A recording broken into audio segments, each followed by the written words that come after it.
Oke. Nah, mungkin bisa dituliskan nih Bapak Ibu judul dari Bapak Ibu di kolom chat Bapak Ibu. Nanti kita akan bahas satu persatu nih Bapak Ibu. Silahkan Bapak Ibu. Saya pemalu, Pak. Tidak apa-apa Bapak Ibu. Nanti eh, bisa ambil apa ya? Melihat judul dari teman-temannya. Kalau misal masih bingung mengenai SMO Bapak Ibu. Saya bukan pemalu, teman masih bingung, Pak. Baik, Ibu. Bingungnya di mana, Ibu. Iya, karena masih sedikit sekali ilmunya, mungkin menyimak dulu ya. Baik. Silahkan Bapak Ibu untuk menuliskan judul di kolom komentar. Bisa ditusi lebih dari satu ya, Mas? Bisa Bapak mungkin satu dulu nanti biar apa tidak terlalu malam Bapak untuk Bapak Ibu yang lainnya. Nanti setelah semua baru bisa judul yang kedua juga bisa Bapak. Oke. Nah, sudah ada yang masuk nih Bapak Ibu.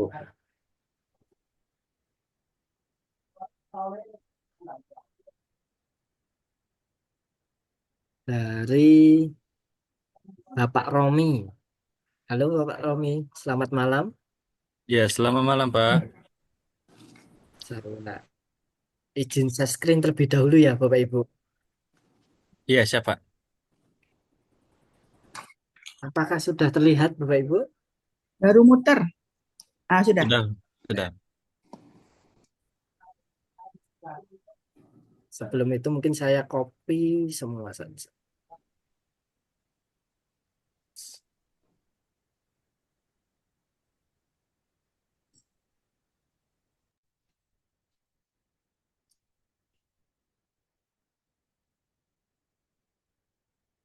Oke. Saya bahasa Indonesia kan terlebih dahulu nih Bapak Ibu, biar lebih memudahkan. S-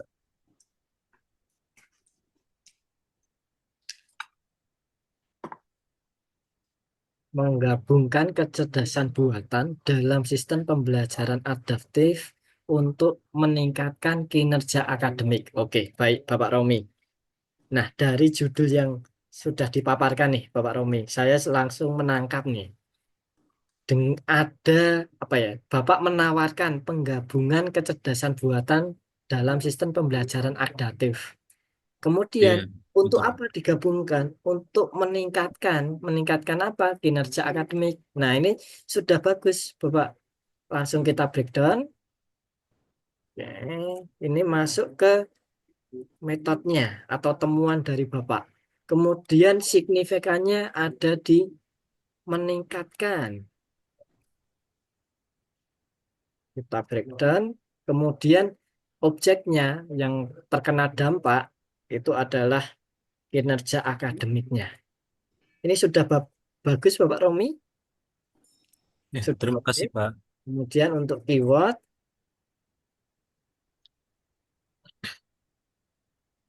Oh ya, untuk keyword coba kita copy.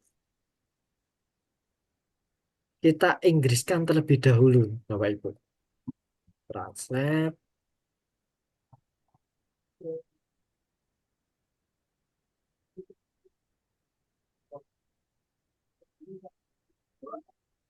Kecerdasan buatan. Nah, ini bisa masuk nih Bapak menjadi keyword. Kemudian pem- sistem pembelajaran juga masuk Bapak. Atau mungkin adaptive learning. Ini koma, adaptive learning system. Oke, koma. To improve kita bisa hilangkan. Academic performance. Oke. Atau mungkin akademik saja bisa Bapak. Bisa. Oke. Sudah ini Bapak, nanti kalau Bapak mau menambahkan nih, kira-kira apa Bapak? Di luar dari judulnya. oh, dia kalau, ya maaf sebelumnya mau nanya, kalau keyword itu berarti nggak apa-apa sesuatu yang tidak ada pada judul. Lalu yang kedua, apakah keyword itu memang kalau bagusnya, kalau dunia digital marketing kan semakin spesifik, maka volumenya semakin gampang ataupun lebih terinci gitu. Ya, Apakah itu berlaku juga untuk keyword atau keyword itu nggak apa-apa secara umum gitu? bisa secara umum juga bisa Bapak. Jadi Oh, tidak harus ada yang di judul Bapak. oke. Berarti kalau misalnya basic education, Bisa Bapak. bisa Basic ya? Oke. education ya. Ya, baik. Terima kasih, Pak. Nah, bisa Bapak nanti ditambahkan. Jadi tidak harus ada yang di judul atau mungkin kalau apa ya, pengen mudah dicari nih Bapak Ibu papernya. Nanti bisa apa ya, pembelajaran apa itu juga bisa Bapak ditambahkan. Ya, seperti itu Bapak Romi. Kemudian Bapak Ibu lanjut ke judul berikutnya nih Bapak Ibu. Oke.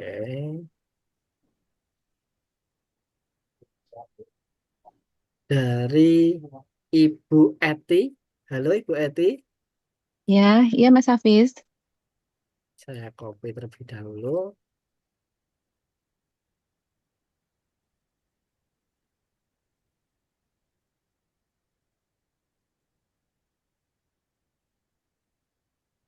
Oh iya Bapak Ibu, untuk keyword Bapak Ibu, silakan Bapak Ibu buat sebanyak-banyaknya. 5 sampai 7 itu bisa Bapak Ibu. Atau 5 sampai 10 bisa. Nanti ketika Bapak Ibu submit atau mungkin menemukan jurnal tujuan, baru Bapak Ibu sesuaikan saja. Kan ada batasannya nih Bapak Ibu. Terkadang meminta 3 sampai 5. Padahal keyword Bapak Ibu 7. Nah, itu kan tinggal menghapus 2 Bapak Ibu. Atau mungkin ada yang 5 sampai 10. Nah, itu keywordnya bisa dimasukkan semua Bapak Ibu. Jadi ini silakan nanti membuat keyword yang banyak Bapak Ibu. Oke, saya breakdown dulu. S, M, O. Pengaruh pemberian ekstrak daun cincau terhadap gambaran histologi organ ginjal dan hati pada tikus putih. Oke. Nah, kalau dilihat ini Ibu, itu kan masih apa ya? Judul pelaporan riset ya, Ibu. Betul, betul, betul. Kalau boleh tahu nih, Ibu, tujuan penelitiannya apa, Ibu? Tujuannya itu eh kalau kalau masih di proposalnya ya, Ya, tujuannya di pelaporannya itu ya ingin apa sih membuktikan bahwa ini tuh berhasil gitu. Pemberian ini berhasil memperbaiki. Oh, maaf, saya lupa. Ini tikusnya diabetes ya. oke. Jadi pemberian ekstrak ini bisa memperbaiki kerusakan organ ginjal dan hati pada tikus diabetes. Hati pada tikus diabetes. Diabetes. Saya sudah menangkap nih, Ibu. Jadi, hati berarti kan objek penelitiannya itu tikus putih diabetes ya, Ibu. Betul. Ini masuk ke objektifnya. Kemudian kalau saya apa ya menangkap tadi dengan adanya pemberian ekstrak daun cincau, nah pada tikus putih itu dapat menyembuhkan seperti itu. Betul. Oke, berarti Betul, kan betul. signifikannya itu untuk menyembuhkan. Kemudian metodenya temuan dari Ibu itu kan pemberian ekstrak daun cincau. Oke, terus berarti objeknya gambaran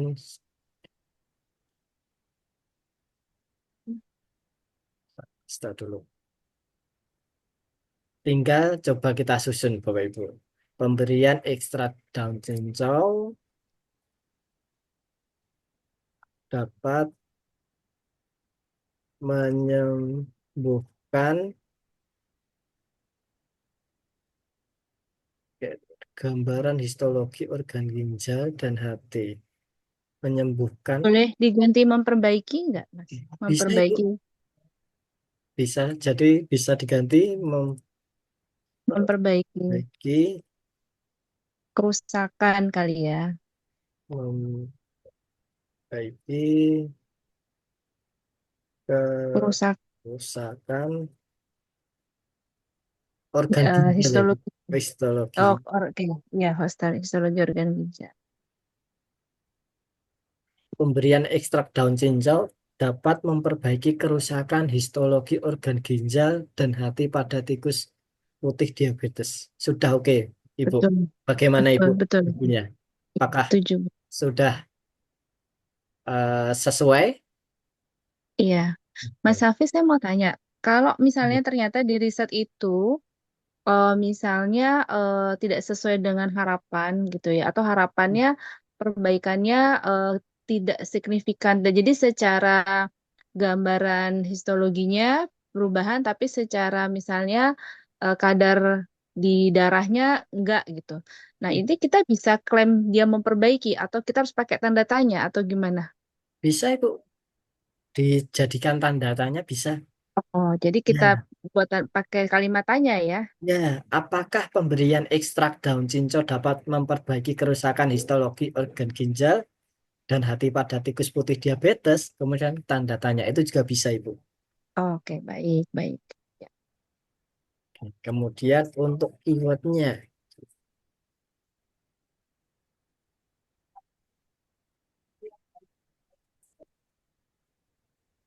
hmm, copy dari judul pasta. Kemudian kita Inggriskan, Bapak Ibu. Inggriskan terlebih dahulu.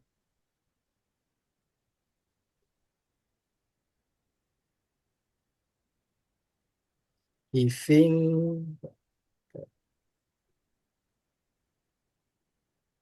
berarti ini ya Ibu. Grasshopper leaf extract. Givingnya kita hapus. Ekstra kali ya itu ya. Mungkin bisa. Ekstra. Oh iya, X,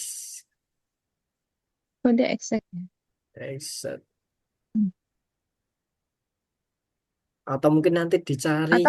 Atau hilangin aja kali ya Mas. Grasshopper leaf aja kali ya. Bisa Ibu. Kemudian can improve dihapus saja. Histological damage, histologi, kerusakan histologi. Berarti bisa memperbaiki kerusakan histologi organ ginjal. Coba kita bahasa Indonesia kan lagi, apakah terlalu panjang? Histologi pada ginjal. Atau kidney histological ya. Nah, bisa Ibu. Bisa. Apa Ibu tadi? Kidney histological, liver histological gitu. Nah, itu bisa Ibu. Liver organs. Nanti bisa tulisannya bagaimana Ibu? Di Jadi dibagi, jadi keywordnya kerusakan ginjal, kerusakan ginjal bisa. kerusakan hati. Oke, bisa Ibu. Kerusakan ginjal, kerusakan hati. Saya hapus dulu aja.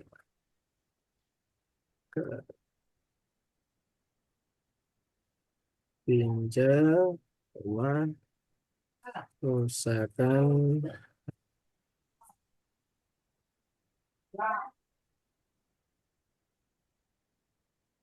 kidney. Nanti bisa ditambahkan Ibu di luar dari judul. Ditambahkan Oh, juga bisa diabetes. diabetes. Kemudian Mungkin nanti histologi. ya bisa histologi, histologi. Nanti ditambahkan di luar judul Ibu. Baik, baik. Seperti itu Ibu. Ya. Kita lanjut ke judul berikutnya Ibu. Dari Ibu Ratih. Halo Ibu Ratih. Ya, hadir Mas. Oke. Saya copy terlebih dahulu.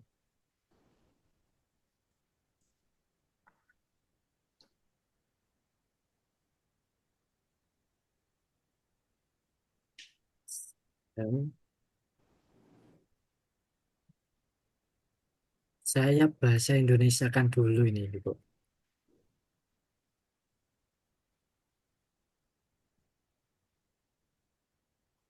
Kebijakan satu penataan ruang Indonesia.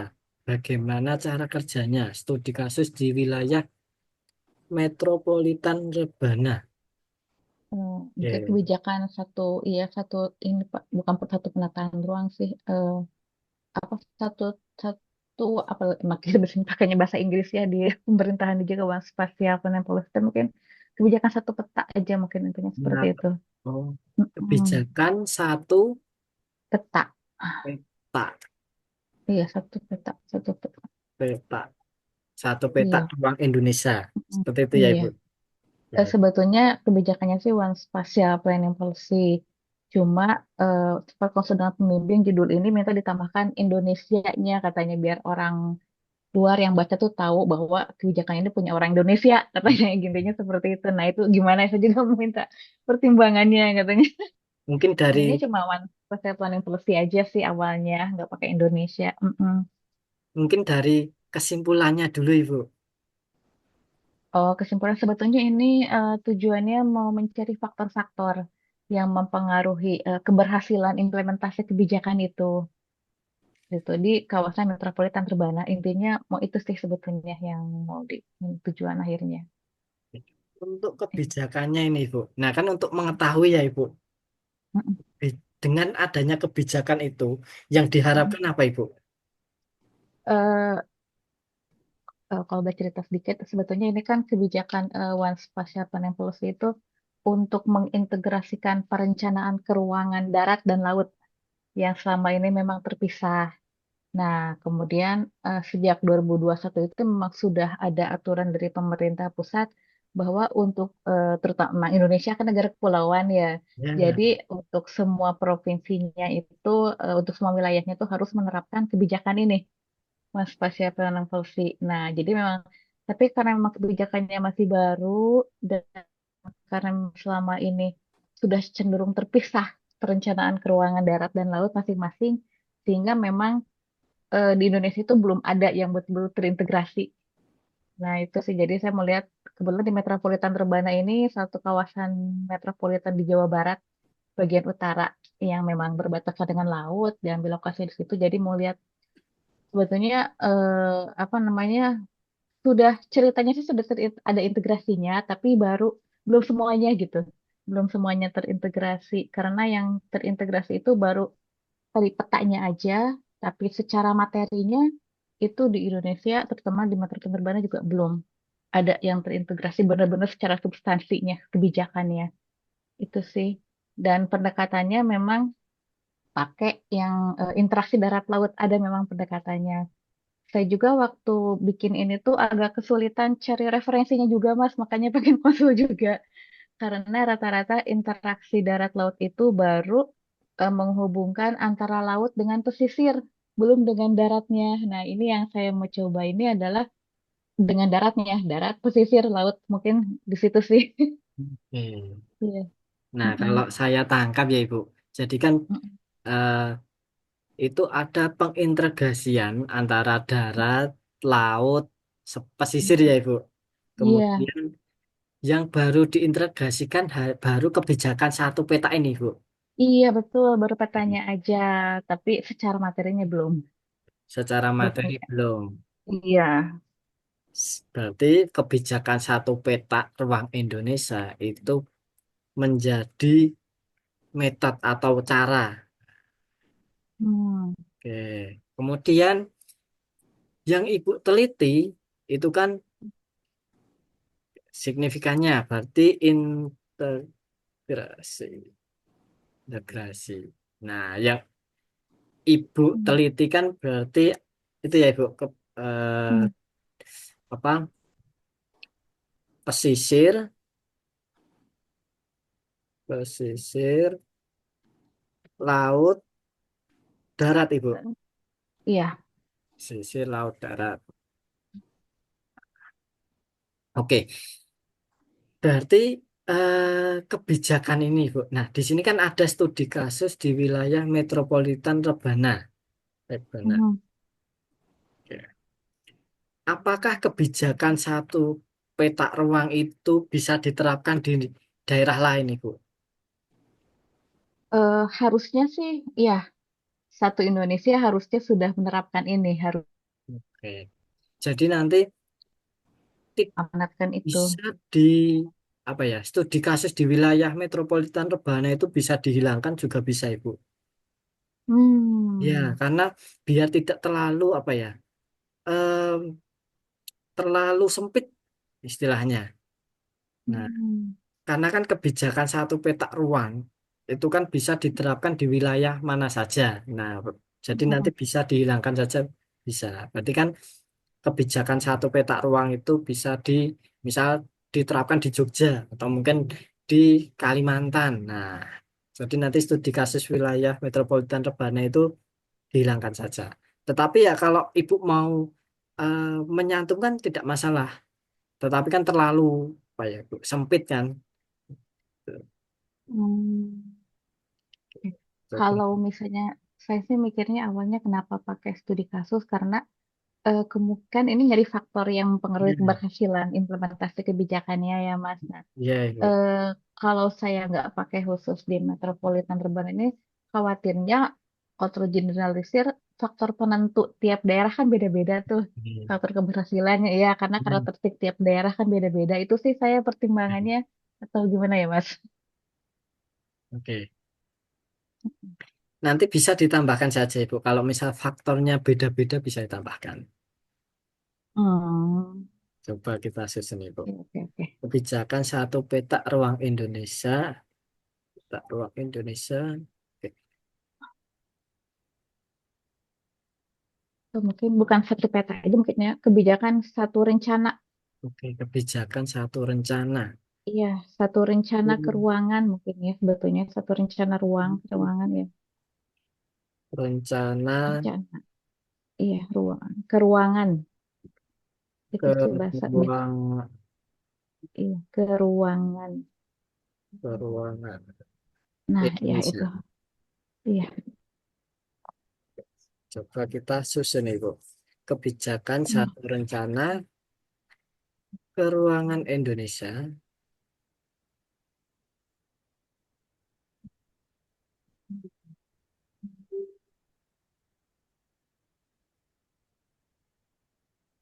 Fix untuk mengintegrasikan,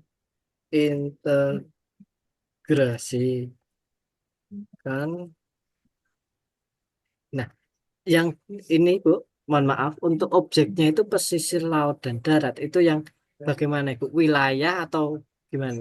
Atau region, Ibu? Iya, wilayah sih sebetulnya. Wilayah Wilayah. pesisir laut, kebijakan satu rencana ruangan Indonesia untuk mengintegrasikan wilayah pesisir, laut, dan darat. Itu juga bisa, Hmm. Ibu. Atau mungkin kalau Ibu mau membuat yang tanda tanya seperti yang di atas, itu sebenarnya sudah masuk ini, Bu. Kebijakan satu peta ruang Indonesia. Bagaimana cara kerjanya? Oke, yang Ibu gali itu lebih ke caranya ya, berarti Ibu. Bagaimana cara kerjanya? Sebetulnya how it works itu bukan ke cara kerjanya, tapi itu sih keberhasilannya sih. Faktor yang tentukan Berhasilnya. keberhasilannya. Atau saya salah pilih itu ya kata atau gimana ya. Gak apa-apa, Ya Ibu. tadi sih mikirnya biar lebih tadi ya, eye catching katanya kan ya, Iya. biar lebih. Oke, Gitu sih. kebijakan satu peta ruang Indonesia, bagaimana keberhasilannya studi kasus di wilayah Faktor keberhasilannya. metropolitan Rebana. Itu juga bisa, Ibu. Bagus. Hmm. Kalau mau dibuat yang tidak ada tanda tanya, bisa ini, Bu. Kebijakan, apakah Hmm. ini sudah mewakili, Bu, dari paper Ibu? Hmm. Kebi- Kalau yang tadi yang faktor keberhasilannya perlu di ini nggak apa faktor biar langsung kelihatan tujuannya di judul gitu atau nggak perlu Mas? Kalau Setidaknya untuk menentukan faktor, melihat faktor yang menentukan keberhasilan gitu. Nah, eh, itu gimana? Apa cukup seperti ini atau cukup misalnya? bisa Ibu. Seperti ini juga Hmm, bisa. Jadi kan kebijakan satu rencana keuangan Indonesia. Atau mungkin faktornya itu banyak ya Ibu? Atau bagaimana? banyak sih, saya pakai sekitar yang diprediksi itu ada 13 variabel. 13 variabel. Oke. Ya, yang diprediksi itu. Berarti nanti bisa Ibu kebijakan satu rencana keuangan Indonesia aja. Kalau Hmm, Ibu apa ya, masukkan faktornya kan 13 terlalu banyak ya Ibu. Atau mungkin kalau hmm, hanya ditulis satu atau masuk dua akal. di judul, nanti juga apa ya, terlalu sedikit. Nanti bisa Ibu diwakilkan kebijakan satu rencana keuangan itu bisa. Hmm, oke, oke. Nanti coba di ini lagi, Mas. Siap. Terima Nanti kasih. bisa dipilih Ibu mau tanda tanya boleh atau mungkin mau yang tidak ada tanda tanya juga bisa Ibu. Hmm, oke, oke, oke. Nanti saya coba perbaiki Nanti dulu, kalau Mas. Siap. mau ditambahkan studi kasus bisa Ibu. Hmm, ya, Studi oke. Siap, siap. kasus di wilayah Makasih, Mas. Oke. ini juga Hmm, bisa. Kemudian untuk keyword, hmm,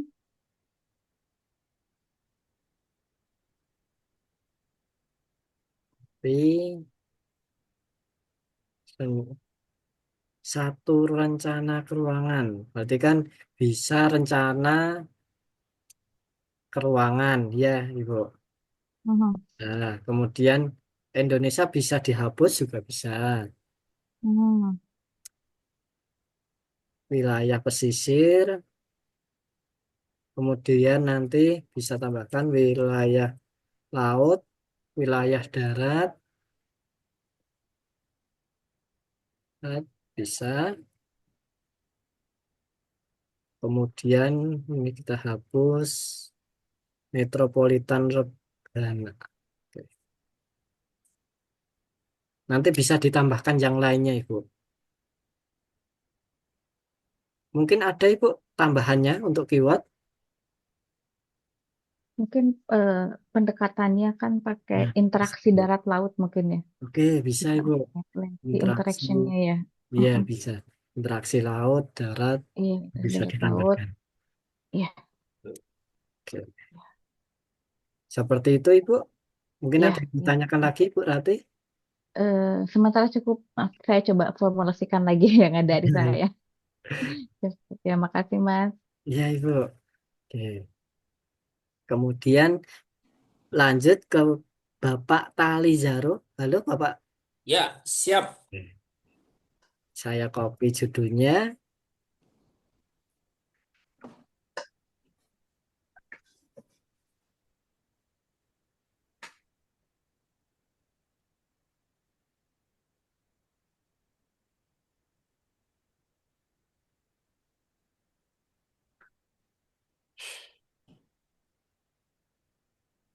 Kontribusi dan peran pendidikan agama Kristen dalam mengembangkan karakter penyandang disabilitas dari marginalisasi ke pemberdayaan. Oke, Oke. mungkin bisa dijelaskan tujuannya, Bapak. Tujuan penelitian ataupun kesimpulannya. Tujuannya itu sebenarnya saya mau apa namanya menganalisis kontribusi pendidikan agama Kristen itu dalam membentuk karakter penyandang disabilitas.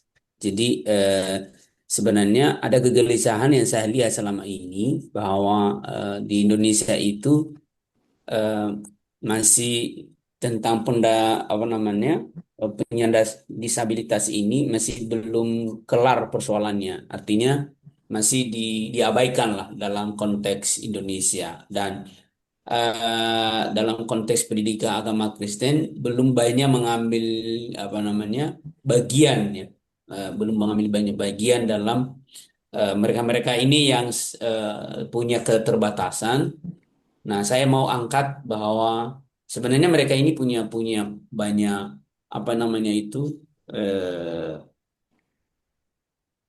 kemampuan yang sebenarnya yang harus ditolong mereka-mereka ini. Walaupun dari secara fisik mungkin mereka terbatas, tapi ternyata orang-orang ini unik gitu ya. Tapi bagaimana supaya mereka diangkat kembali ke permukaan bahwa sebenarnya mereka punya kemampuan sama dengan seperti kita ini. Hanya saja tidak diposisikan posisi mereka di tempat yang tepat gitu loh. Masih di selalu tutup mata satu lah untuk mereka. Nah, itu sebenarnya maksud saya begitu, Mas. Jadi saya mau apa namanya mereka-mereka ini diperhatikan lebih dari sekedar apa namanya yang sudah digaungkan oleh undang-undang atau pemerintah, tapi itu hanya sebatas teori, hanya sebatas undang-undang yang begitu. Tapi pelaksanaan di lapangan jauh-jauh sekali, tidak belum belum berapa persen aja gitu, Pak, Oh, sebenarnya. baik Bapak.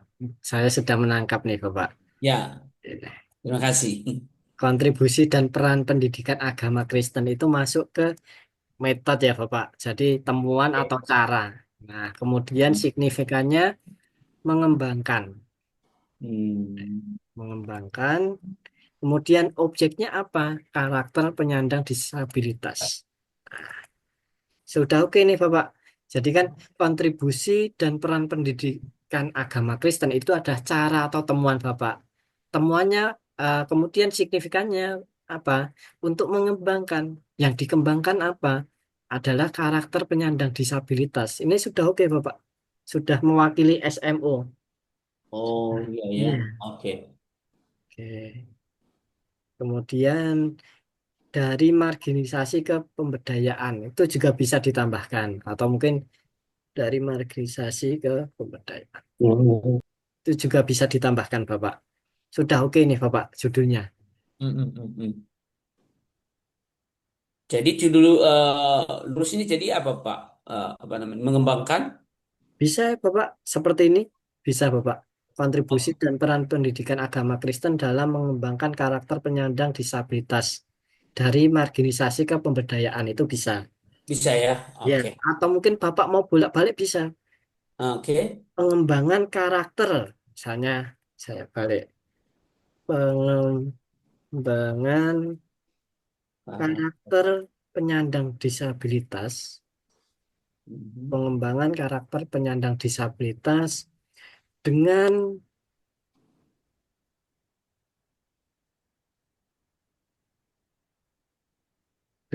kontribusi dan peran pendidikan agama Kristen itu juga bisa Bapak seperti ini. Sebenarnya ini sudah ada ini, Mas, sudah ada artikelnya, sudah jadi. Cuman Oh, jadi Pak, lu ketika aku ikut ini kan kemarin sama Mas siapa itu kemarin ya hari pertama itu, alamak, tidak memenuhi ini sumbernya. Makanya ada satu lagi artikel saya yang sudah kemarin di apa itu sudah saya masukkan, ya, tapi ditolak di tahap pertama itu di reviewnya, di editor udah terima, tapi masuk di reviewnya itu ditolak mungkin karena itu tadi saya menyadari bahwa sumbernya itu tidak memadai begitu. oke. Udah saya masukkan di ini di Q2 itu. Wah, di sakit hati juga ditolak itu kayak ditolak cewek. Aduh, memang. Biasanya terkadang itu Bapak, sumber itu pengaruh juga di citasinya Bapak Ibu. Betul, betul. Iya, Makanya kemarin itu ini baru semangat lagi saya ini masih iya, curhatin sedikit ya.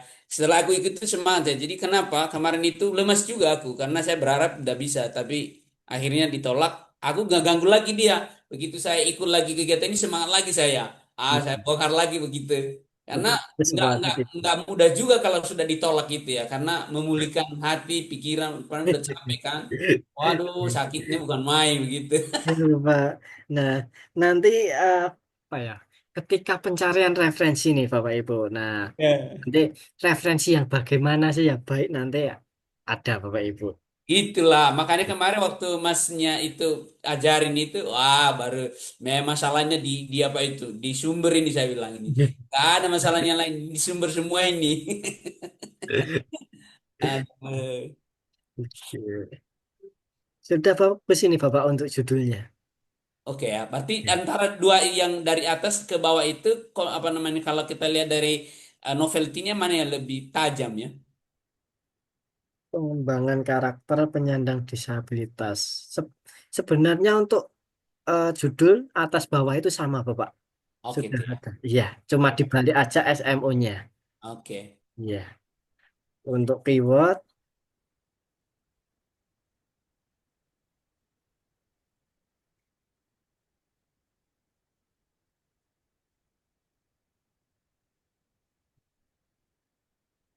pengembangan bisa dihapus, karakter penyandang disabilitas, atau mungkin nanti penyandang disabilitas bisa, Bapak. Hmm, hmm. Ini kita hapus, kontribusi peran pendidikan agama Kristen. Oke, kontribusi.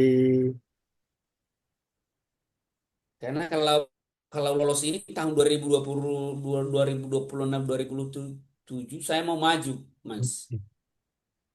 Berarti tetap Mau semangat menghadapi. nih, Bapak. Iya, karena kemarin saya sudah dapat LK 700 itu 2024.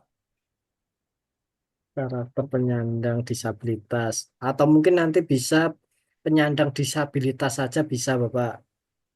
Oh gitu ya. Kemudian karakter disabilitas bisa digunakan juga.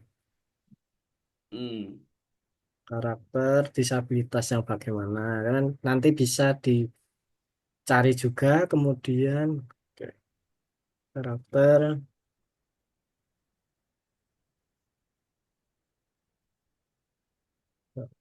normal penyandang disabilitas. Kontribusi dan peran pendidikan agama. Oke. Kontribusi agama bisa. Atau mungkin pendidikan agama Kristen bisa ini Bapak.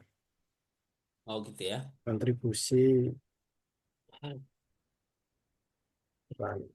terlalu kontribusi bisa dicari dulu.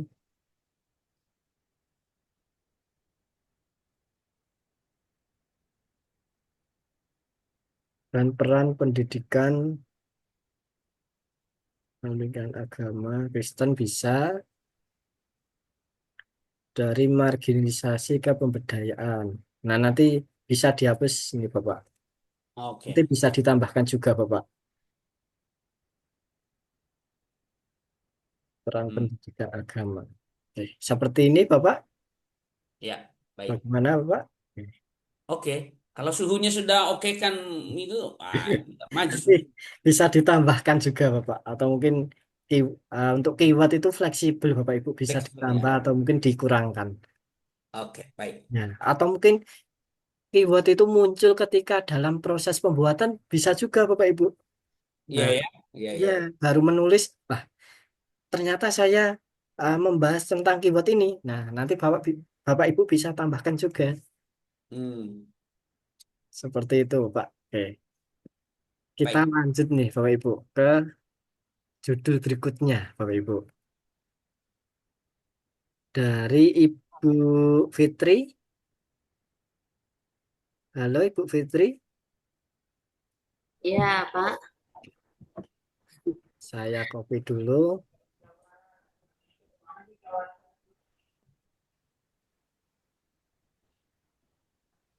It's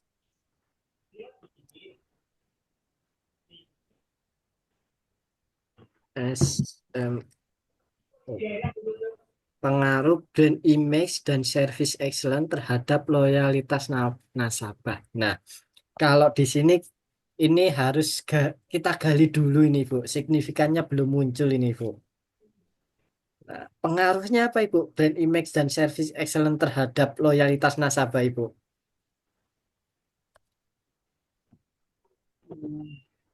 Pengaruhnya ada, misalnya kan apakah berpengaruh, benar-benar image itu sangat berpengaruh untuk peningkatan nasabah kita, kemudian loyal nggak dia terhadap nasabah kita gitu kan. Nggak mau, maaf nih Pak ya, salah kalau saya kan memang baru belajar ya, kan ini baru belajar di S2-nya, baru semester 2, jadi memang lagi mencari-cari judul baru, jadi belum terlalu memahaminya. Uh, baru semester 2 di S2, ini melihat iklan Scopus ikut karena ingin menambah wawasan. Kalau dilihat kan ini Nah, hanya Ibu atau caranya kan melalui ya, brand image dan service excellent nih, Bu. nah, Nah, kemudian objek yang diteliti apa? Objek yang diteliti ada loyalitas nasabah. Ini masuk ya. ke objek. Cuma untuk Ditambah signifikannya belum muncul ini, Bu. Nah, jadi kontribusi dari brand image dan service excellent terhadap loyalitas nasabah itu apa, Ibu? Mungkin bisa dari kesimpulannya, Ibu.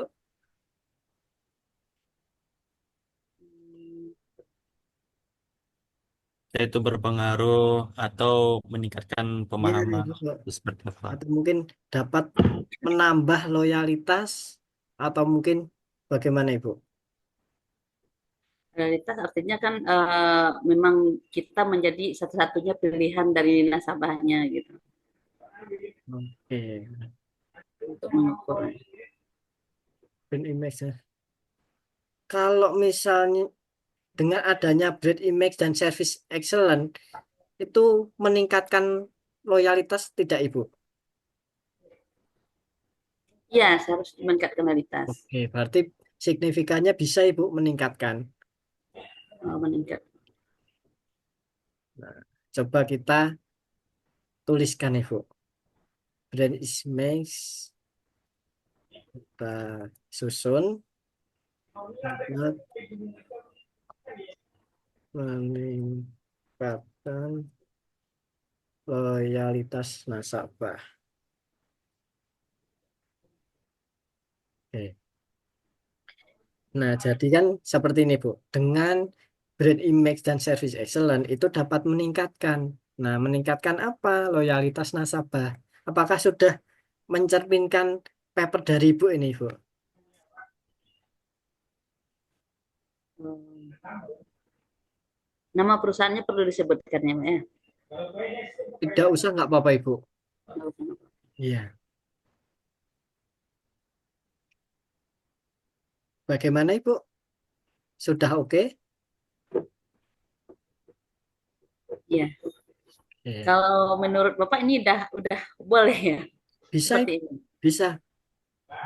Bisa, Ibu. Jadi kan sudah ada unsur metodenya, temuan dari Bu dengan menggunakan brand image dan service excellent. Kemudian kontribusinya apa? Nah, ini dapat meningkatkan. Kemudian yang ditingkatkan apa? Ada loyalitas nasabahnya nantinya, Ibu. Nah,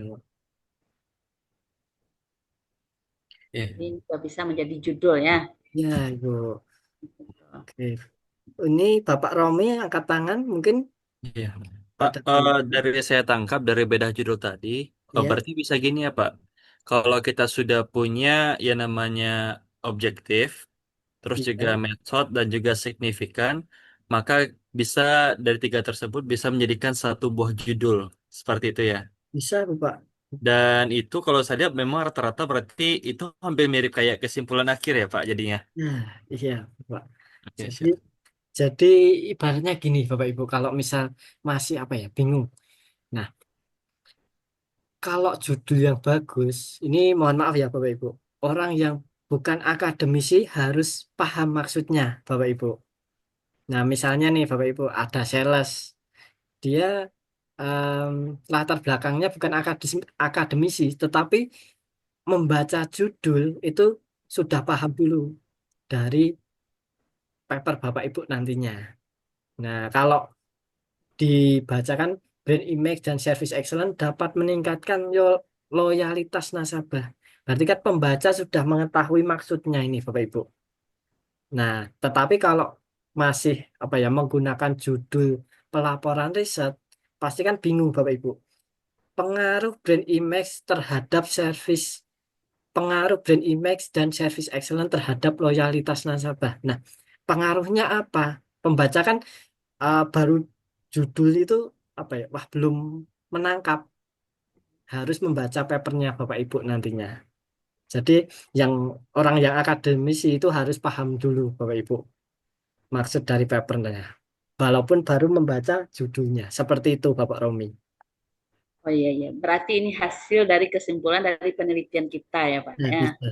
Ya, ya. Nah, di atas ini yang saya kasih ini berarti ini judul untuk penelitian dan di Iya, bawahnya adalah hasilnya yang itu yang kita jadikan jurnal. iya Ibu. Jadi kalau ini kan pelaporan riset, kemudian kalau jurnal itu kita menjual hasil risetnya Ibu. Ya, dipahami, Pak. Oke. Kalau begini boleh nggak Pak? Peningkatan loyalitas nasabah melalui brand image dan service excellent gitu. Bisa Bapak, bisa. Bisa juga ya. Ya, jadi tidak harus metodenya di depan, tidak harus Bapak Ibu. Bisa juga dibolak-balik. Atau mungkin mau dibalik boleh Ibu. Peningkatan loyalitas Iya. nasabah melalui brand image dan service excellent itu bisa. Hmm, iya. Ah, Soalnya kalau ada kata dapat, kalau kita ibaratkan misalnya kita sebagai reviewer, Ya, artinya dari judul kita sudah tahu, oh ternyata hasilnya bisa ya, seperti ya. itu. Belum memunculkan semacam kayak awareness untuk orang lebih tahu lebih lanjut abstraknya apa gitu. kurang. Atau mungkin untuk meningkatkan loyalitas nasabah juga bisa, Bapak Ibu. Untuk meningkatkan loyalitas nasabah itu juga bisa. Atau mungkin mau dibalik peningkatan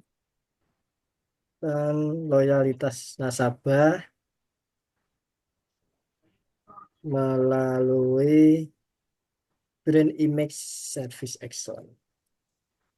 Nah, seperti ini juga bisa, Ibu.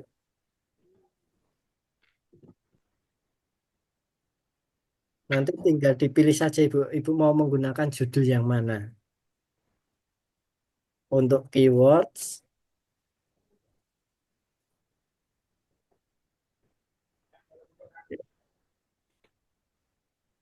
nah, copy, brand image, koma, service excellent, loyalitas nasabah. Nanti bisa ditambahkan lagi, Ibu.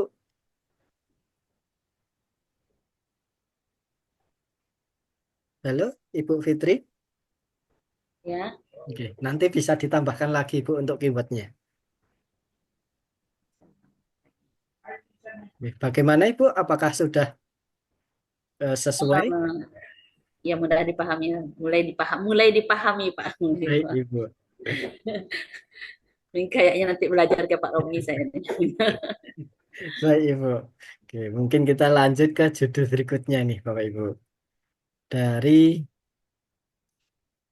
Ibu Herniati. Halo, Ibu. Pak, siap. Oke, baik, Ibu. Saya copy dulu.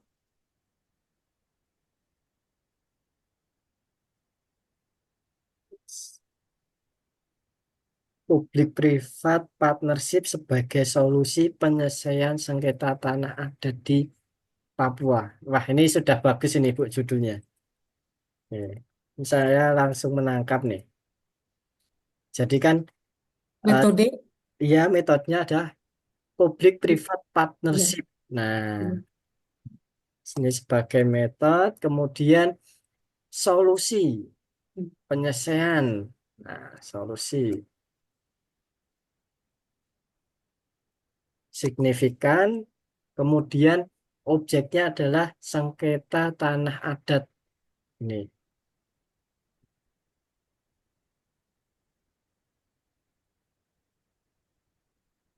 sudah oke nih, Bu. Oke. Tanya Mas, Iya. apakah keyword itu bisa lebih dari 3 kata seperti P3 itu tadi, public private partnership-nya? Bisa Oke, satu. bisa Ibu lebih dari 3 kata bisa. Cuma kalau lebih dari 3 itu biasanya jarang digunakan Ibu. 3 bisa Pak ya? Bisa Ibu. Jadi kan kalau di sini coba keywords public private private partnership ini bisa Ibu koma sebagai solusi sengketa tanah koma adat di Papua atau Tanah, mungkin adat Papua. tanah adat tidak terbisa, Mas. Tanah adat. Oke, tanah adat. Ya. Kita sengketa tanah adat Papua ya Ibu. sengketa tanah, kemudian bisa juga tanah adat Papua.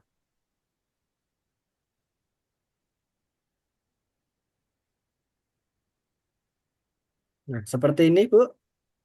Iya, Nanti Pak. ditambahkan lagi nih, Bu. Yang berkeadilan bisa, Mas? Bisa, Ibu. Keadilan ya, Bu.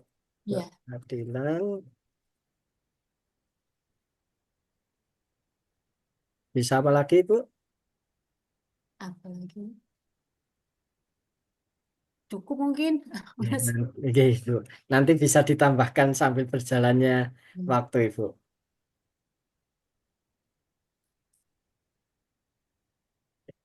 Untuk judul sudah oke, Ibu. Kita lanjut ke judul berikutnya nih, Bapak Ibu. Oke. Ibu Eka. Halo, Ibu Eka. Iya, Mas. Iya, oke. Saya copy dulu.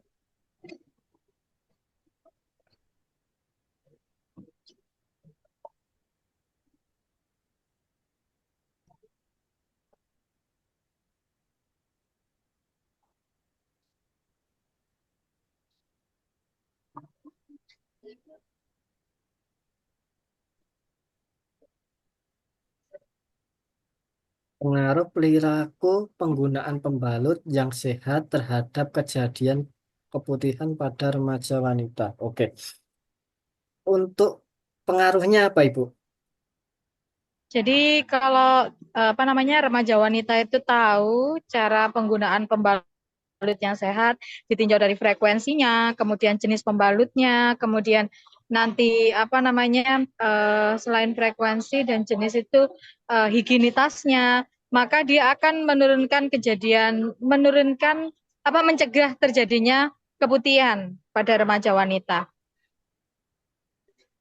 Menurunkan atau bahkan mencegah terjadinya keputihan pada remaja wanita. Perilaku penggunaan pembalut yang sehat ini masuk ke metodenya, Ibu. Ya, betul. Yang ada kejadian. Oke. Kejadian keputihan pada remaja wanita. Itu objeknya. Nah, coba Oke. kita susun, Ibu. Perilaku penggunaan Pembalut pembalut sehat. yang sehat untuk mengurangi bisa atau mencegah bisa, Ibu. Atau mengurangi resiko ya, Nah, mengurangi resiko keputihan gitu ya. resiko Keputihan pada remaja pada wanita. wanita. Sudah oke nih, Bu. Perilaku penggunaan pembalut yang sehat untuk mengurangi resiko keputihan pada remaja wanita. Itu juga oke, Bu. Oke. Oke, kemudian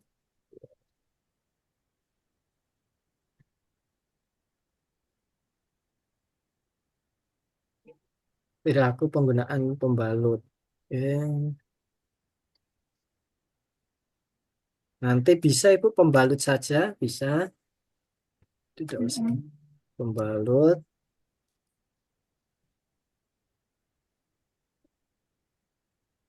kemudian keputihan remaja wanita. Nanti bisa ditambahkan lagi, Bu. Ya. Itu kalau misalnya kita tambahkan apa namanya faktor resiko nanti kan sebelum sebelum analisis perilaku itu di depannya faktor yang mempengaruhi perilaku itu ada faktor dari sosial ekonomi, kemudian faktor demografi itu nanti bisa masuk ke keyword ya Mas ya. Bisa, Ibu, bisa. Bisa masuk ke keyword. Oke oke oke. Iya, Ibu. Oke, matur nuwun sangat Mas. Ya, Ibu. Ini sudah oke, Ibu. Oke. Kemudian lanjut lagi ke judul berikutnya, Bapak Ibu. Dari Bapak Iwan. Halo, Bapak Iwan.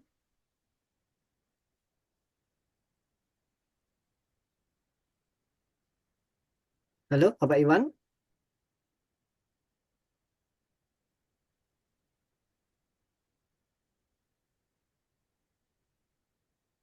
Oke, Oke, atau mungkin kita lanjut ke berikutnya, Bapak Ibu.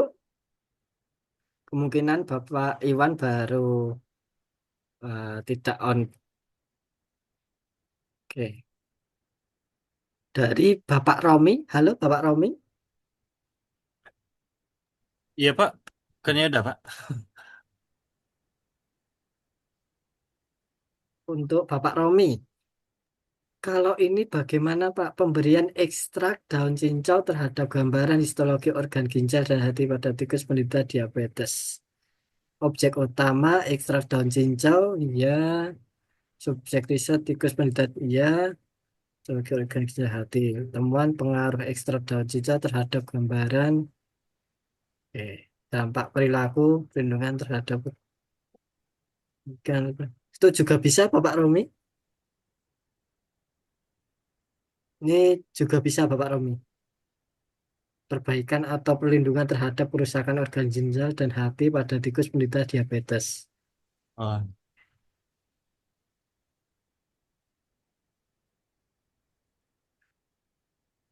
Kemudian Ibu Meilani. Halo Ibu Meilani.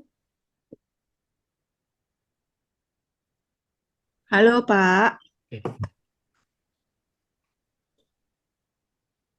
Jadi saya ini lulus S2-nya udah 25 tahun yang lalu. Ya Ibu. Sekarang baru mau ambil S3, tapi dalam pendaftaran sudah harus bikin proposal. Ya Ibu. Nah, dan saya sudah berusia 70 sebentar lagi. Wow. Ini saya masih dalam mimpi membuat proposal, tolong dibantu.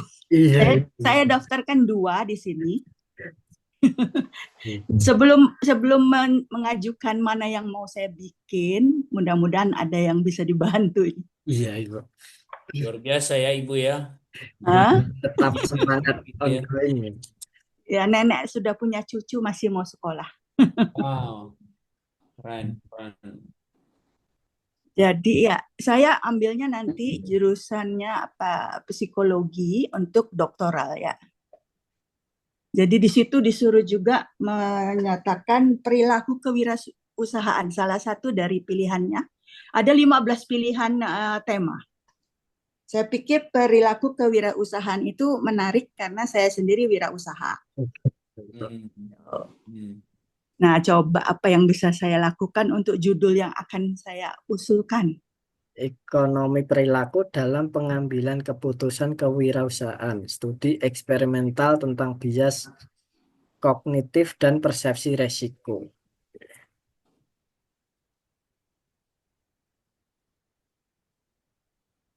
Mungkin bisa kesimpulannya atau mungkin tujuannya dulu Ibu.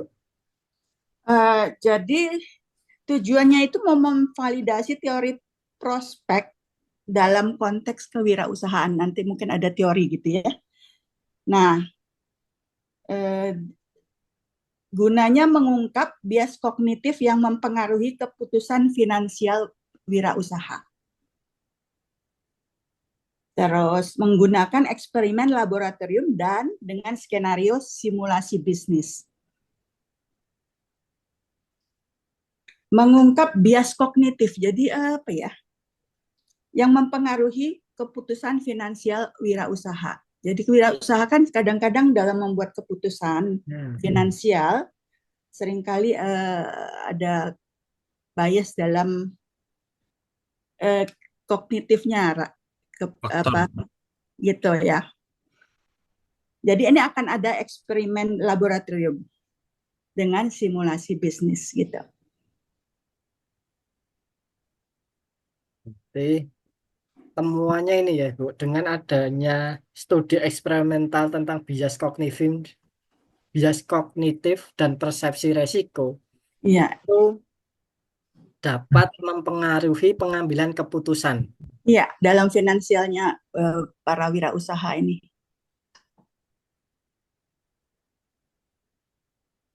Ini masuk ke metode, kemudian objeknya adalah ekonomi perilaku dalam pengambilan keputusan. Coba kita susun, Ibu.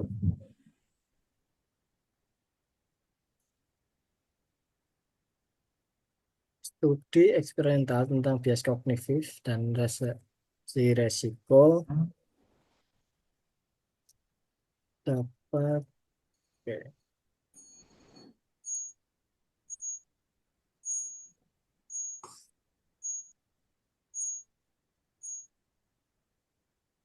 dapat mempengaruhi itu juga. Oke. Mempengaruhi pengambilan keputusan ya. Pengambilan keputusan kewirausahaan. Ini bisa diganti mempengaruhi. Studi eksperimental tentang bias kognitif dan persepsi resiko dapat mempengaruhi pengambilan keputusan kewirausahaan. Itu juga bisa Ibu dituliskan seperti ini. Oke. Bagaimana Ibu? Apakah sudah menggambarkan paper? Belum Pak, baru baru mimpi nih Pak. Tapi saya sudah mencoba mimpinya. Ada Baik. 2 mimpi, masih ada 1 lagi di bawah nanti. Oke, baik Ibu. Kalau judulnya ini apakah sudah oke Ibu? Ya, oke. Tentang bias kognitif dan persepsi resiko dapat mempengaruhi pengambilan keputusan kewirausahaan. Keywords.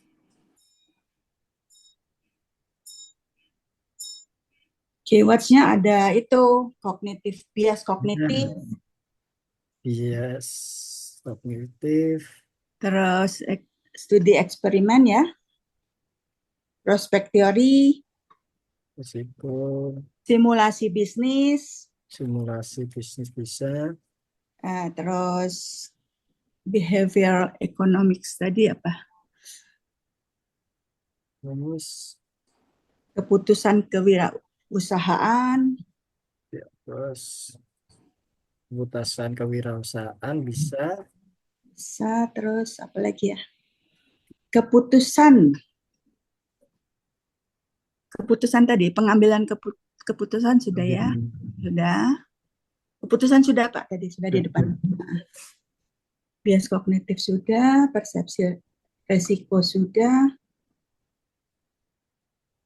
kayaknya. Eksperimental tadi sudah ya. nanti bisa ditambahkan lagi Ibu. Iya, Yang mungkin Ibu sering membahas hal itu bisa ditambahkan juga. iya. Oke. Baik Ibu. Makasih Pak. Iya. Ya, lanjut ke judul berikutnya ini Bapak Ibu.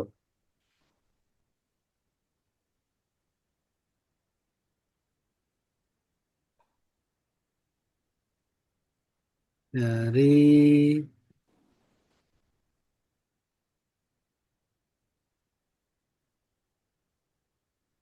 Bapak Romi. Yang tadi Pak, Oh ini yang tadi ya Bapak. alternatif judul yang lain. Oke, bisa Mungkin Bapak. bisa juga.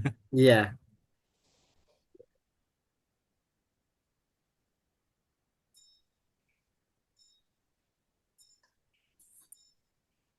Oke.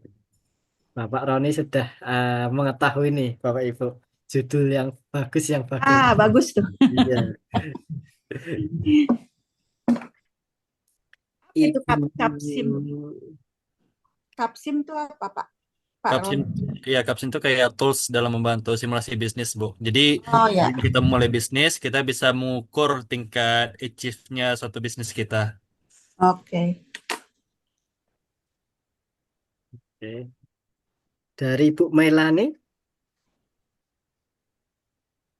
Halo Ibu. Ya, ada lagi tuh kan ya. Saya rubah dulu. Model psikologis dan ketahanan kewirausahaan, studi metode campuran tentang peran, efikasi diri, pengambilan risiko, dan inovasi dalam keberhasilan UMKM. Oke. Nah, UMKM ya. S M O.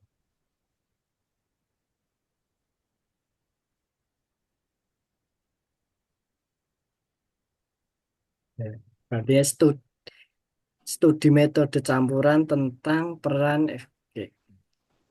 yang menghubungkan modal psikologis dengan ketahanan usaha, relevan untuk kebijakan pengembangan UMKM itu.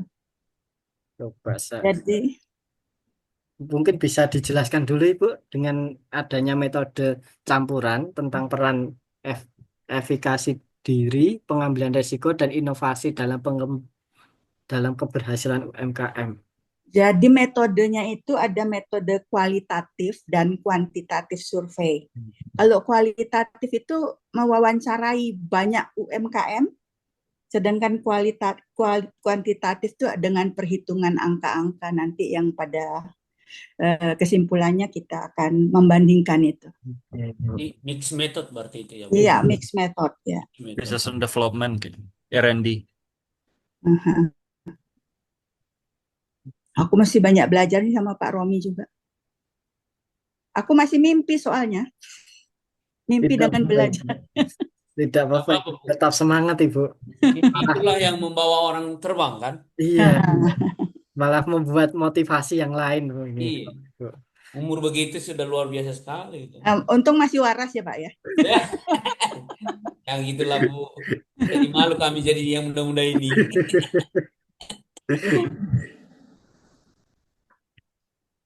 Jadi kira-kira gitu untuk menganalisis faktor psikologis Ya, terhadap keberlanjutan usaha di tengah ketidakpastian ekonomi.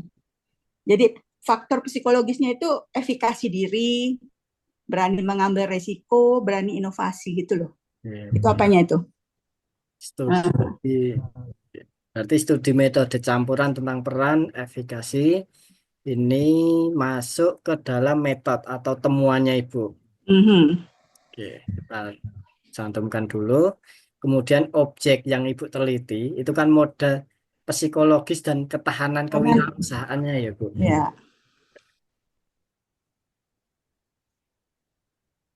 Masuk ke objeknya. Kemudian hasil yang didapat apa Ibu? Hasilnya, jadi kita bisa menghubungkan antara modal psikologis itu dengan yang relevan untuk kebijakan pengembangan UMKM itu sendiri. Apa tuh dia nih?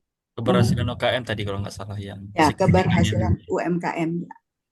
Berarti signifikannya keberhasilannya Ibu. Ya.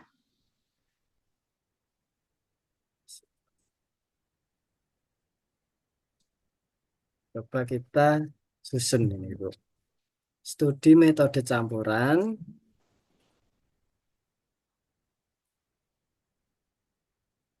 Oke.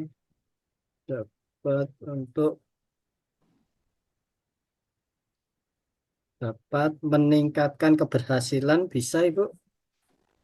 Ya, boleh juga. Improve. Dapat meningkatkan keberhasilan UMKM, UMKM sama lah UKM.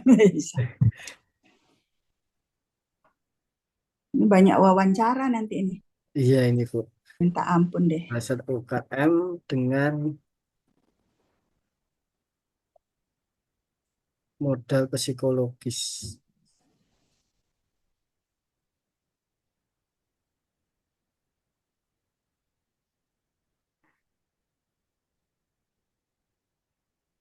Sebenarnya ini bisa menjadi beberapa paper ini Bu. Oh ya? Iya ini Bu. Ya terlalu banyak variabelnya jadi bisa dipecah Iya, gitu. bisa dipecah ini Bu. Hmm. Mungkin nanti bisa juga dengan metode campuran ini nanti kan apa ya dapat meningkatkan UMKM itu yang pertama. Kemudian nanti Ibu bahas tentang psikologis dan ketahanan kewirausahaannya. Itu juga bisa Ibu. Jadi bisa menjadi beberapa paper ini Bu. Oh ya, nanti kita coba ya. Iya Ibu. Studi metode campuran tentang peran efikasi diri, pengambilan risiko, dan inovasi dapat meningkatkan keberhasilan UMKM dengan modal psikologis dan ketahanan kewirausahaan. Seperti ini juga bisa, Ibu. Ya, boleh. Atau mungkin nanti Ibu bisa pecah menjadi beberapa paper, bisa ini, Bu. Oh iya, Iya. bagus juga itu bisa 2 3 ya, 2 ya. Iya, bisa. Karena trainer dari kami di Rumah Scopus itu satu disertasi menjadi 6 paper, Bapak Ibu. Hmm, Nah, nanti bisa dipecah. oke. Oke, kita lanjut ke judul berikutnya. Oke, keywordnya belum ya ini, Bu. Belum. Keyword. Keywordnya ya itu, Pak, pengambilan resiko, efikasi diri, terus metode campuran,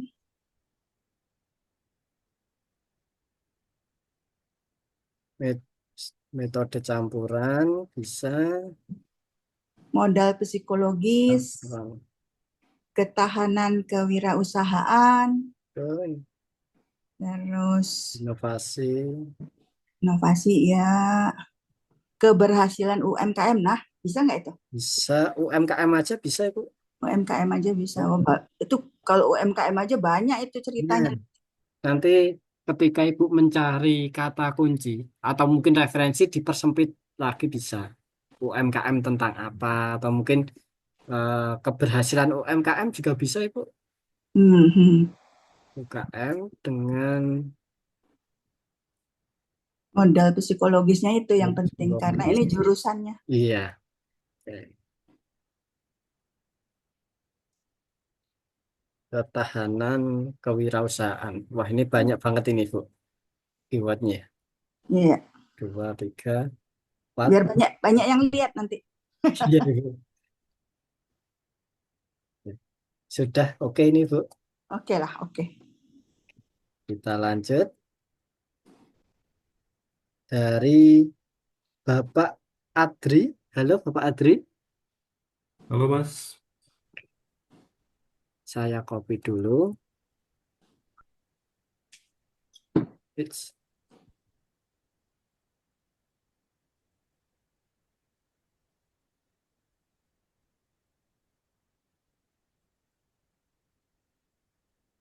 Hihi.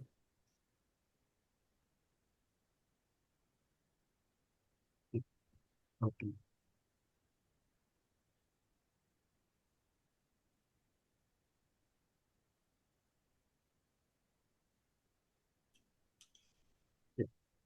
Halo, Bapak Adri. Untuk Halo, judulnya halo Mas. Ya, ya. optimalisasi deteksi video deepfake menggunakan arsitektur transformasi dan teknik dinamo path selection berbasis landmark wajah.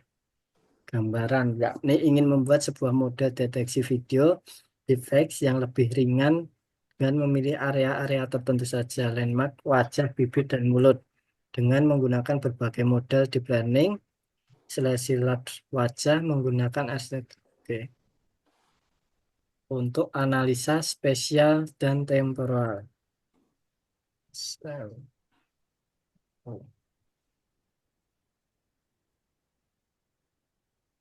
optimalisasi deteksi video deepfakes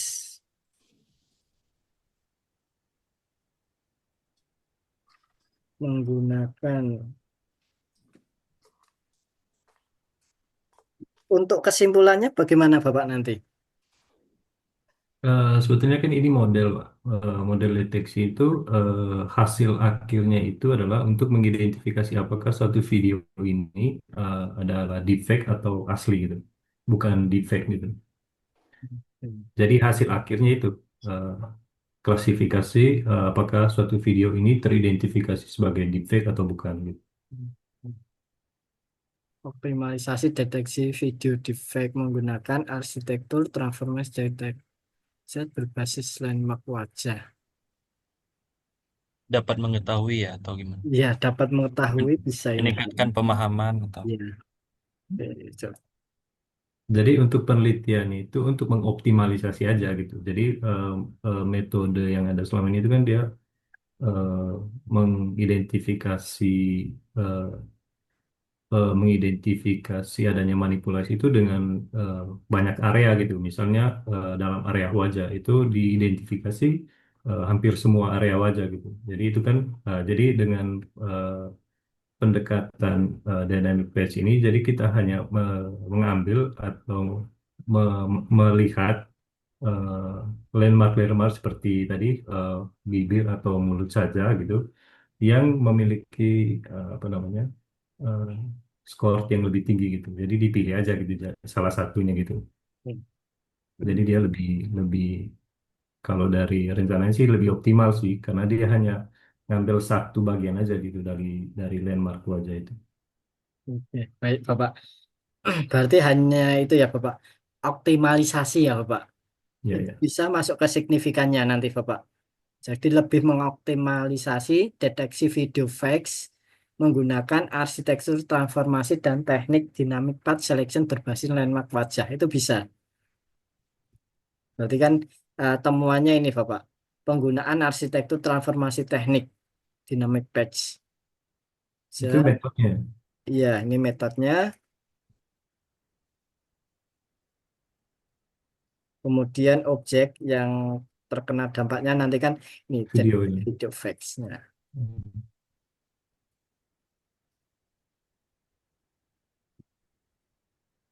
Oke. Ini sebenarnya juga sudah oke Bapak, optimalisasi deteksi video fake menggunakan arsitektur transformasi dan teknik dynamic path selection berbasis landmark wajah. Itu sudah oke Bapak, sudah oke. Dari judul udah berarti ya, Pak? Iya, sudah oke Bapak. Selanjutnya nantilah ya itu. Iya, untuk keyword.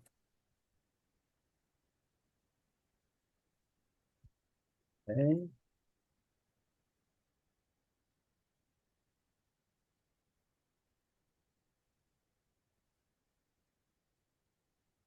Kita hapus deteksi video fake atau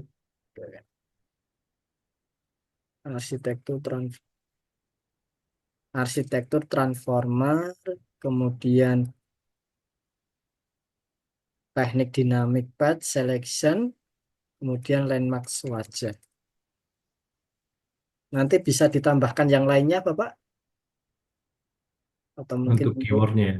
Iya, keywordnya. Oke, oke. Nanti bisa ditambahkan lagi. Atau mungkin deteksi video deepfake itu deteksinya bisa dihapus. Jadi hanya video deepfake aja bisa. Ya. Sudah oke, Bapak.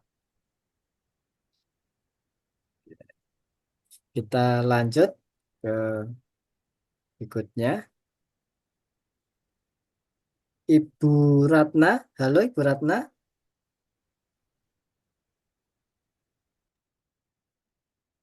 Halo, iya Pak. Saya copy dulu.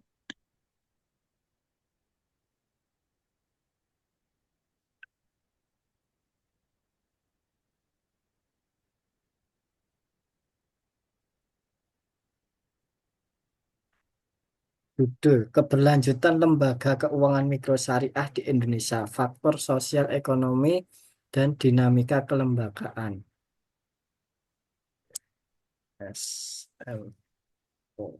Mungkin bisa dijelaskan, Ibu? Jadi tujuan penelitiannya itu ingin menjawab tantangan keberlanjutan lembaga itu sendiri, lembaga keuangan mikrosyariah di Indonesia seperti BPR, S atau BMT gitu. Nah, dengan fokusnya itu di faktor sosial ekonomi dan kelembagaannya. Jadi rencananya itu mixed method juga gitu antara faktor sosial ekonomi dan kelembagaan. Gitu, Pak. Nah, kalau kesimpulannya bagaimana, Ibu? Dengan adanya faktor sosial ekonomi dan dinamika kelembagaan terhadap keberlanjutan lembaga, itu bagaimana, Ibu? Iya, kira-kira faktor sosioekonomi itu berpengaruh tidak terhadap keberlanjutan lembaga keuangan mikrosyariah itu sendiri? pengaruhnya bagaimana Ibu? Apakah dapat meningkatkan atau mungkin malah menurunkan atau Ya, hanya meningkatkan saja? ya. Iya. Meningkatkan dan keberlanjutan itu maksudnya jadi berlangsung panjang dan selalu meningkat gitu. Kan banyak juga yang BPRS atau lembaga keuangan mikro syariah itu yang kolab gitu kan. Nah, ini ingin meneliti keberlanjutannya itu dan kemanfaatannya atau peningkatannya. Ya, Ibu. Coba kita susun ini Ibu. Faktor sosial ekonomi kan untuk meningkatkan atau mungkin dapat meningkatkan keberlanjutan lembaga keuangan mikro syariah di Indonesia. Oke. Kalau seperti ini bisa Ibu.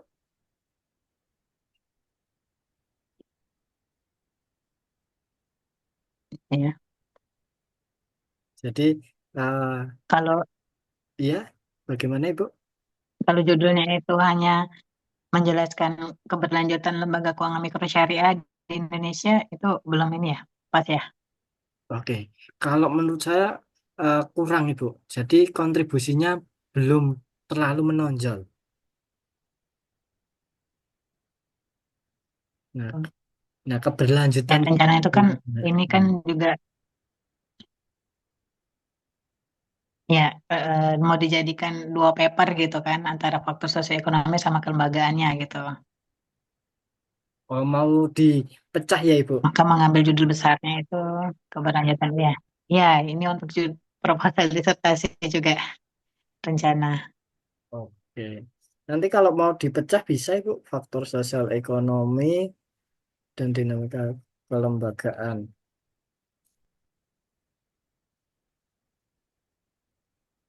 Jadi nanti per faktor ya Ibu. Iya, kalau kalau sosioekonomi kan pengaruhnya ya terhadap keberlanjutan. Kalau dinamika itu kan efektivitasnya, tata kelola dan regulasi lembaga itu. Tapi saya itu rencananya mau cari judul besarnya dulu, Pak. Nah, bisa Ibu faktor sosial ekonomi dapat meningkatkan keberlanjutan lembaga keuangan mikro syariah di Indonesia itu bisa. Nanti yang satunya faktor dinamika kelembagaan dapat eh, kalau yang satunya hasilnya apa Ibu kesimpulannya? Dinamika kelembagaannya. Yang satunya itu eh, efektivitas tata kelola dan Oke. regulasinya. Dapat mengefektifkan tata kelola lembaga keuangan mikro syariah itu juga bisa Ibu. Faktor kelembagaannya jadi gitu ya. Nah, iya Ibu. Jadi ini satu faktor dulu ya Ibu yang akan dibuat paper.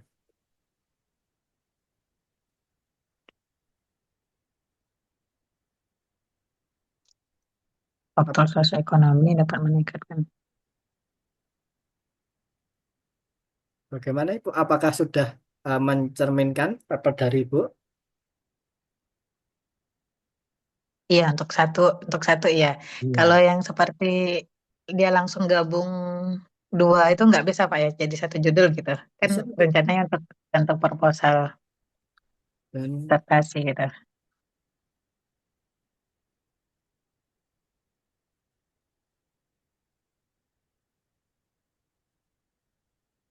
bisa ditulis seperti ini, Bu. Faktor sosial ekonomi dan dinamika kelembagaan dapat meningkatkan keberlanjutan lembaga keuangan mikro syariah di Indonesia. Itu juga bisa, Ibu. Oh iya ya. Iya.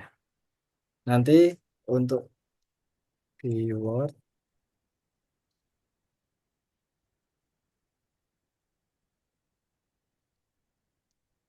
faktor sosial ekonomi,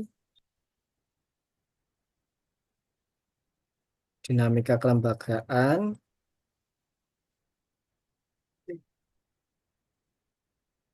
ini lembaga keuangan, lembaga, lembaga keuangan bisa Mikro syariah atau mungkin bank syariah bisa Ibu. Seperti ini Ibu. Iya, ya Pak. Iya. Terima kasih Pak. Baik Ibu. Oke, kita lanjutkan ini Bapak Ibu.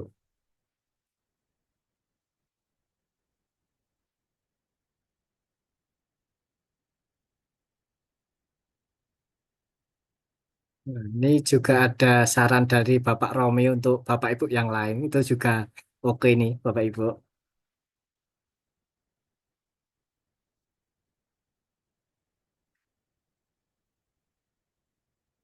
Dari Bapak Talizaro, halo, Bapak Talizaro. Ya, Pak. Oke,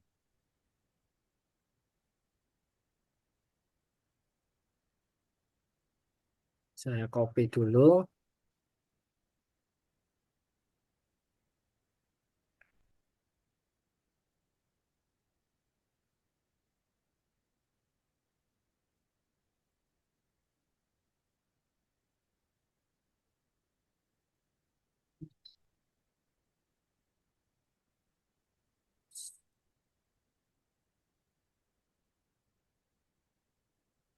Panika era bahwa dalam tradisi pernikahannya sebagai kurikulum pendidikan agama Kristen berbasis budaya.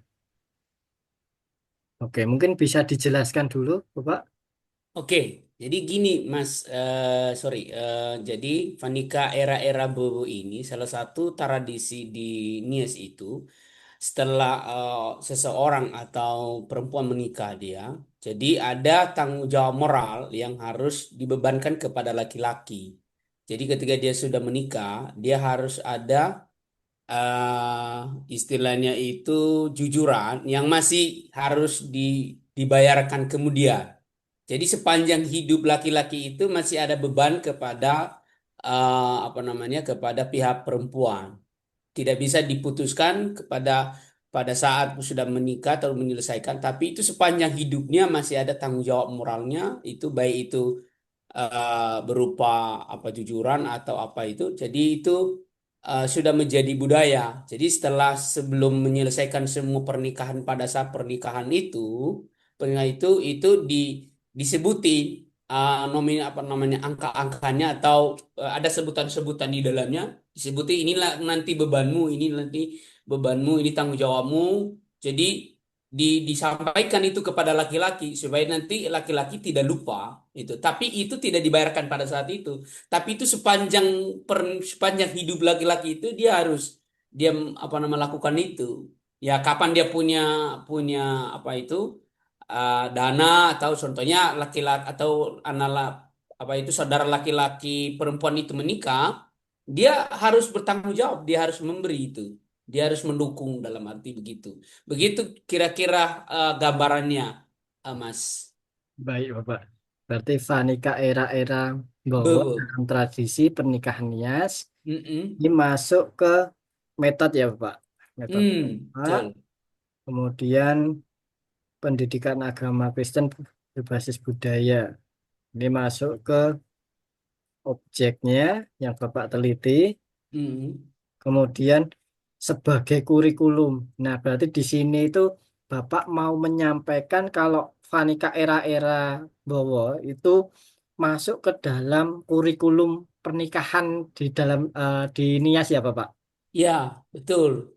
Supaya anak generasi-generasi seperti di bawah saya, jangan sampai mereka lupa. Karena kalau seperti saya, kalau menikah itu masih ingat. Tapi setelah generasi saya, sudah nggak tahu lagi mereka. Karena ini pergeseran, bukan pergeseran, karena perkembangan teknologi, ilmu teknologi. Jadi kebiasaan-kebiasaan dilakukan di zaman dulu itu sudah nggak dilakukan lagi tadi ini. Sudah mulai terkikis sehingga eh, budaya seperti ini sudah tidak lagi menjadi kegiatan-kegiatan yang harus dilihat pada waktu ya pada puncak pernikahan itu, karena itu yang dilihat nanti. Oh mas, ternyata laki-laki ini masih punya tanggung jawab loh, jangan jangan sampai dia melupakan begitu. Dimanapun yang ada, dia harus ingat baik-baik itu bahwa dia punya tanggung jawab kepada pihak perempuan. Hmm, baik, Bapak. Berarti mungkin eh, signifikannya itu bisa untuk memperkuat bisa, Bapak. Oke.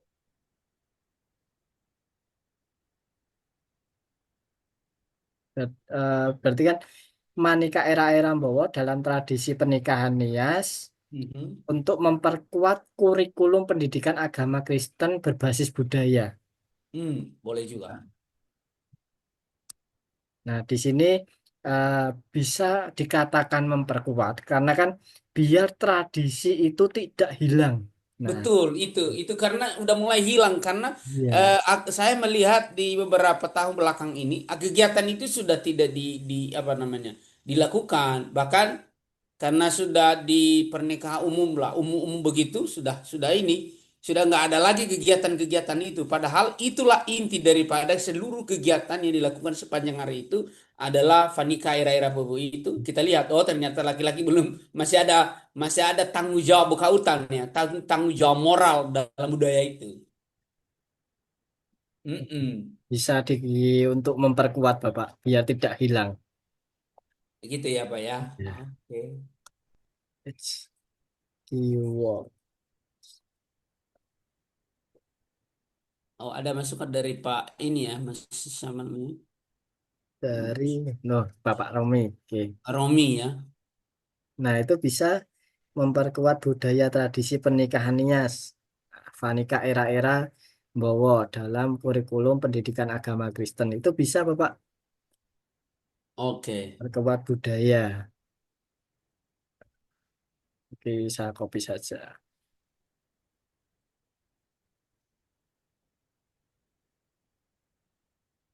Itu bisa ya Pak ya, Bisa, Mas ya. Pak. Iya.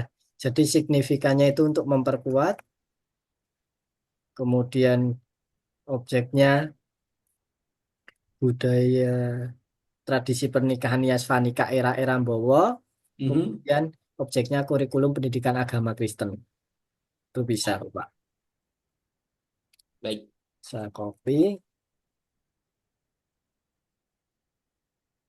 Makasih Mas Oke, Romi. Terima kasih banyak ya. Sudah ditambahkan. budaya, Pak. Masih belajar, Pak. Ya.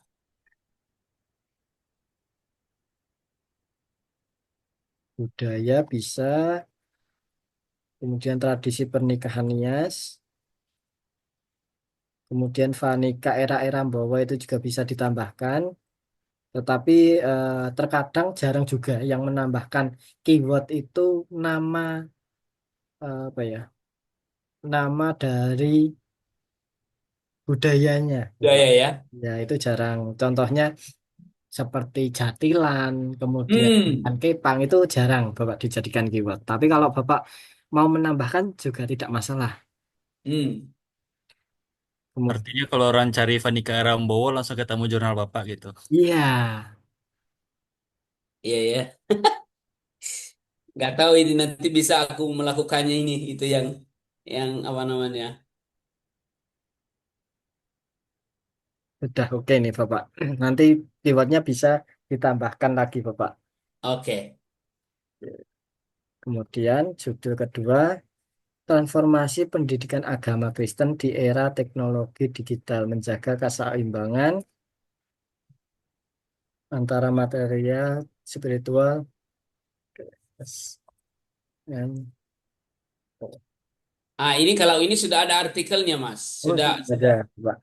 Ini kemarin juga di bawah habis juga oleh reviewer juga ini. Aduh.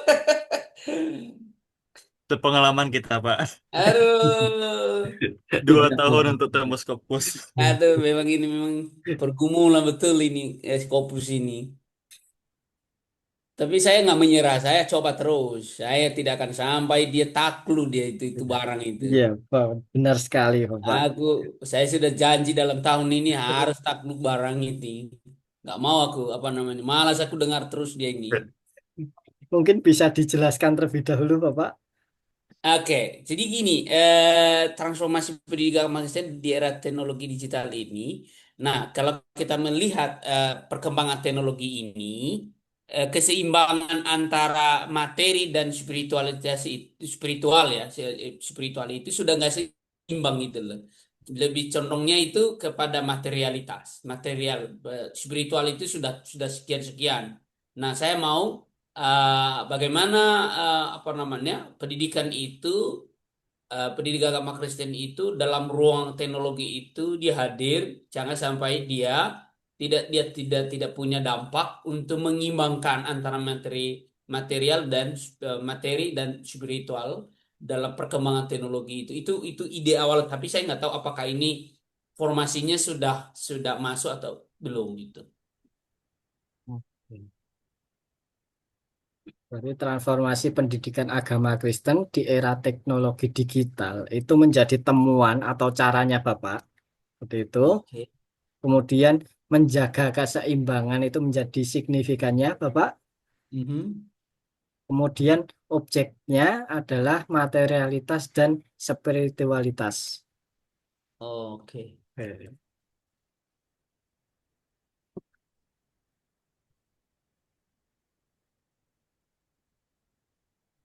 Bisa dituliskan transformasi pendidikan agama Kristen di era teknologi digital Mhm. untuk menjaga keseimbangan hmm, Antara materialitas dan intelektual dan spiritual. Itu juga bisa, Bapak. oke, kayaknya lebih bagus ini ya, lebih spesifik lah istilahnya dan apa namanya orang yang baca masuk di Iya, akal.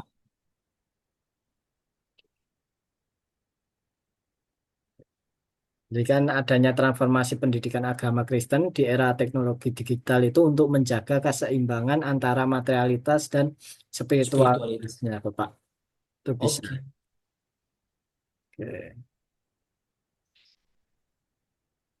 Mungkin Wah, mantap. dari Bapak Ibu yang lain, apakah ada judul yang belum dibahas, Bapak Ibu?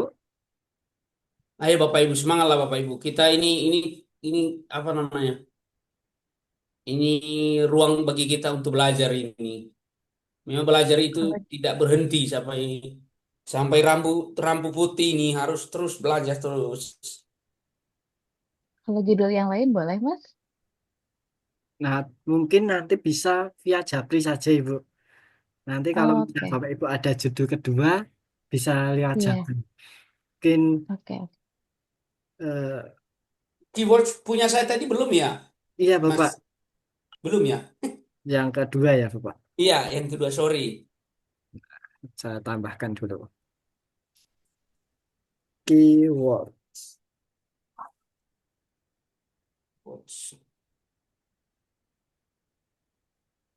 Transformasi pendidikan bisa, agama Kristen itu bisa, atau mungkin oke, di teknologi, Tahu saya di era lagi ya, ya langsung udah, teknologi aja ya. teknologi digital,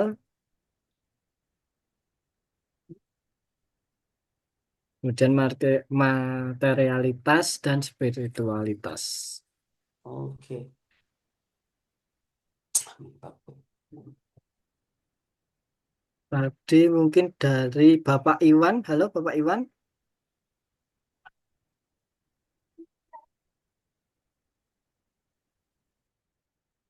Halo Bapak Iwan. Kayaknya beliau belum bergabung dia ya. Nggak ada di sini, ada nggak? Ada, tetapi eh, atau mungkin baru sibuk Oh ini. ini Pak Iwan, apakah dia lagi ada kerjaan mungkin Ya, ya? oke. Halo Bapak Iwan. Sayang sekali ya. Oke. Nanti semisal ada yang belum, seperti Bapak Iwan bisa japri, saya ataupun Mbak Vivi bisa Bapak Ibu. Nah, di pertemuan pertama kita cukupkan bagaimana Bapak Ibu? Mungkin apa ya? Terlalu sudah malam di Indonesia bagian Timur. timur. Wah itu Tidak sudah. terasa sudah hampir jam 10 ini Bapak Ibu. Hmm. Jam 12, Pak. Waduh. Ya kalau kami 10 jam 10 Ibu di sini di barat. Iya, iya. Masih Nggih. oke-oke, tapi kalau di timur sudah berapa watt itu sudah. Tinggal 5 watt, Pak. Wes. Waduh. Oke, baik Bapak Ibu. Nah, di pertemuan pertama kita cukupkan nih Bapak Ibu. Nah, Siap, saya siap. mewakili Mbak Biwi, mohon maaf juga Bapak Ibu kalau ada salah-salah kata ataupun mungkin ada perbuatan dari saya dan Mbak Wi yang kurang berkenan di hati Bapak Ibu. J, Bapak Ibu J. harus tetap semangat nih Bapak Ibu. Amin. Nah, kita akan ketemu lagi di hari Senin Bapak Ibu. Senin ya. Nah, Senin jam 7:30 WIB Bapak Ibu. Ya. Oke. Mungkin sebelum kita akhiri, apakah bisa foto bersama Bapak Ibu? Boleh. Ah, itu Mungkin boleh bisa on sekali. cam kameranya ini Bapak Ibu. Boleh, boleh, boleh, boleh. Nanti materinya, materi tadi itu dulu kita bisa di-share ya, Mas ya. Iya, nanti buatnya saya share Bapak. Baik, baik. Nah, Terima saya kasih. perbaiki Terima terlebih kasih. dahulu Bapak Ibu. Baik. Oke. Sudah semua Bapak Ibu on cam? Oke. Ada yang bergabung, kita tunggu. Oke. Ya, Biar saya off cam aja izin. nggak apa-apa Ibu. Ya. Biar Salam Skopus ada nggak, Mas? ada Pak. Nah, salam rumah Scopus Bapak Ibu seperti ini. Di, Oh, gitu di ya. bawah, Oke, siap, ya, siap. di bawah muka. Mantap. Jangan sampai menutup muka Bapak Ibu. Oke, sudah Bapak Ibu. Yuk. Dan saya akan capture Bapak Ibu. 1, 2, 3. Oke. Terima kasih Bapak Ibu atas antusiasnya. Selamat malam, selamat beristirahat, tetap jaga kesehatan. Oke, kita cukupkan. Baik. Wassalamualaikum warahmatullahi wabarakatuh. Waalaikumsalam Waalaikumsalam warahmatullahi warahmatullahi wabarakatuh. wabarakatuh. Terima kasih Terima banyak, kasih Mas, ya atas Bapak ilmunya, Ibu. Mas. Sampai ketemu lagi ya. Semangatlah kita lah ya. Selamat malam, Bapak Ibu. Izin live Bapak Ibu. Sama-sama. Izin, izin juga ya. Oke.